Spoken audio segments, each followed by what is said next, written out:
You're trying to get faster, so you're probably training. But are you training your glutes and hamstrings like crazy? And here's the one muscle that gets overlooked. It's truly costing you your speed. It's your outer quad. Today I'm going to be breaking down what part of your quad matters more than people truly realize, and how to train it properly, and how to plug it into your off-season plan for real sprint games. My name is Lawrence L. Johnson. I'm a professional sprinter, multiple-time D1 All-American, a former dual-sport D1 athlete, football and track. And this year I placed 9th at the U.S. Championships and ran my first win-aided sub-10 performance in the 100 meters. And here's a proof behind what I teach. Every athlete who's joined my one-on-one training group and stayed for at least 6 months has set a new personal record in at least one of their events, either on the track or in our personal speed testing metrics. The results don't lie, so let's get into it. So what do quads do when sprinting? When most people think about sprinting, they think about the muscles. They go straight to their glutes. They go to their hamstrings. And that's all true. But what's missing is the quads, especially the outside portion that drives your knee forward and creates force through the ground. Because every stride requires a strong knee punch. So if your quads are weak, you will sink in the drive phase, you'll struggle with projection, and you will feel heavy instead of bouncing. Because most athletes are leaving speed on the table. I've seen it over and over. Strong glutes, strong hamstrings, great top end mechanics. But if the quads don't produce force, especially early in the race, the athlete will fall behind. It's the difference between hitting the ground with authority and just running hard. Think about it, right? The drive phase, you need force, stiffness, and projection. And the quads are the major player in all of that. So why power cleans are a quad builder that actually transfer? One of the most underrated ways to build quad strength that actually transfer to sprinting is the power clean. Yes, it's a full body Olympic lift, but think about what actually happens. You explode from a squat, you hit triple extension, and you produce force through the legs, hips, and trunk. You drive vertically with posture and also power. And that's where force is coming from at the bottom, right? Your quads. Power cleans teach rate of force development, projection, and timing, which is everything you need for a better start. Next is sled work, one of the most important sprint-specific ways to train the quads. So when you're pushing a sled, your shin angle is forward, your torso is projecting, and your knees are driving. And your quad is hammering every step to create forward motion. So depending on how you load the sled, right? Heavy will equal strength, light will equal speed, and marching will equal coordination and posture. And because it's low impact, you can do this in the off season to groove your mechanics and build force truly safely. Now let's round it out. Here's a few key lifts that can help build your quad strength, and let's set the foundation for cleans and sled. First are your front squats, right? Your front squats are great for posture, upright posture, and deep quad loading. Then we have back squats. This is your total force production with more hip involvement. We have walking lunges. These are your single leg strength with sprint posture. Next, we have trap bar deadlifts. These are your quad and hip combo under load. Then we have step ups. This is especially effective when done dynamically.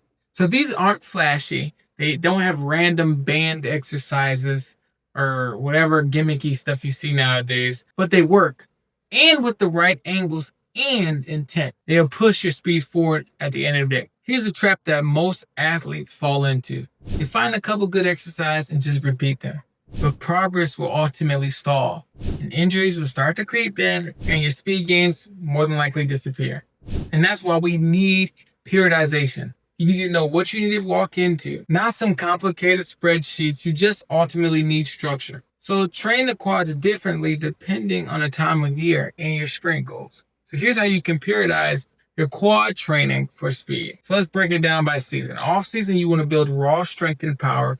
You want to focus on your heavy lifts, sleds, and Olympic lifts so that you can prime your central nervous system and muscle coordination. Preseason, you want to shift towards velocity-based lifts. You can add plyos, sprint mechanics, and light sled work. This will be the bridge from strength to speed. And in season, you want to maintain quad strength with low volume. You want to prioritize speed work and recovery. You can use cleans, sleds, and squats, right, sparingly, but you want to do it with intent. And then postseason, you want to back off, you want to heal up, and you want to rebuild from the ground up.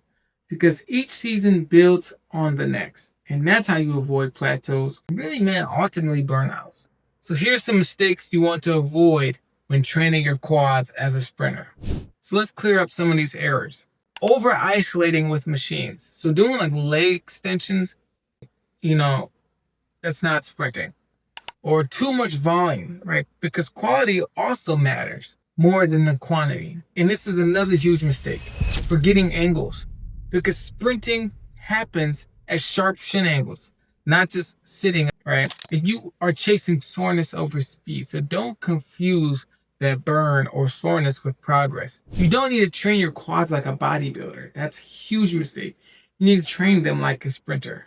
So want to know if your quad training is working? Don't just look in the mirror, right? Track your performance. Is your sprint time improving? Are your 10, 20 meter splits getting faster? Are your sled push times improving at the same load or the weight? Are your cleans and squats going up without sacrificing your form? And then progress in the weight room really means nothing at the end of the day if it doesn't show up on the track. So you need to test, track, and tweak consistently over your training cycle. So your quad training should support your sprint work at the end of the day, not replace it, right? So sprint days, you can use your sleds, you can do jumps, and you can do bounding to ultimately activate and prime the quads. Focus on drills that reinforce projection. And then on your lift days, start with your cleans or squats. Use lunges and step-ups as your accessory lifts, and pair upper and lower body for efficiency. Now, the quads isn't the star of the show. It's a powerful supporting actor, and when it's trained right, it makes the entire system faster. So to get faster, don't just train your glutes and hamstrings. Train your quads with intent. Use power cleans, use sleds, use squats, do your lunges, do your step-ups, and most importantly, plug it into a periodized sprint plan. And if you want a sprint program built around real sprint progress, not just random workouts, you can click this video to see an entire 3-week training plan for free I posted here on YouTube. Or if you want to join a community of sprinters all working to get faster for free, click the first link in the description of this video. Or if you want to be one of the athletes in my one-on-one training group that has PR'd after 6 months of training, click the second link and book a call to speak with me directly. I'll see you in the next video.